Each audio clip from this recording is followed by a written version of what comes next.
ഒരാളോട് ഏറ്റവും മനോഹരമായിട്ട് എങ്ങനെ പ്രതികാരം ചെയ്യുന്നറിയും? ഞാൻ കേട്ടതിൽ വെച്ച് ഏറ്റവും മനോഹരമായിട്ടുള്ള പ്രതികാരം എന്ന് പറയുന്നത് കഅബയുടെ താക്കോൽ സൂക്ഷിപ്പുകാരനായിട്ടുള്ള ഉസ്മാൻ ഇബ്നു ത്വൽഹയോട് റസൂലുള്ള ചെയ്ത പ്രതികാരമുണ്ട്. അതിങ്ങനെയാണ്. ഒരിക്കല് കഅബയുടെ താക്കോല് സൂക്ഷിച്ചിരുന്ന ഉസ്മാൻ ഇബ്നു ത്വൽഹയോട് റസൂല് ആ താക്കോല് ചോദിക്കുന്നുണ്ട്. അന്ന് അദ്ദേഹം അത് കൊടുത്തില്ല. അപ്പൊ റസൂലുള്ള പറയുന്നുണ്ട്, ഒരിക്കലും ഇത് എന്റെ കയ്യിൽ വരും, അന്ന് ഇതെന്താ ചെയ്യേണ്ടതെന്ന് ഞാൻ കാണിച്ചു തരാന്ന്. അപ്പോ ഉസ്മാൻ ഇബ്നു ത്വൽഹ റസൂലിനോട് അങ്ങനെ ഒരിക്കലും സംഭവിക്കില്ല, അങ്ങനെ സംഭവിച്ച അന്ന് ഈ നാടിന്റെയും ഖുറൈശികളുടെയും അന്ത്യമായിരിക്കും പറഞ്ഞു. പിന്നീട് മക്ക വിജയ ദിവസം ആ താക്കോല് റസൂലിന്റെ കയ്യിലാ.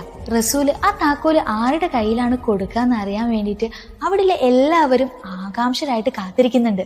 അപ്പോഴും റസൂൽ ആ താക്കോല് കൊടുക്കുന്നത് ഉസ്മാൻ ഇബ്നു ത്വൽഹയുടെ കയ്യിലാണ്. എത്ര മനോഹരമായിട്ടുള്ള പ്രതികാരാണല്ലേ!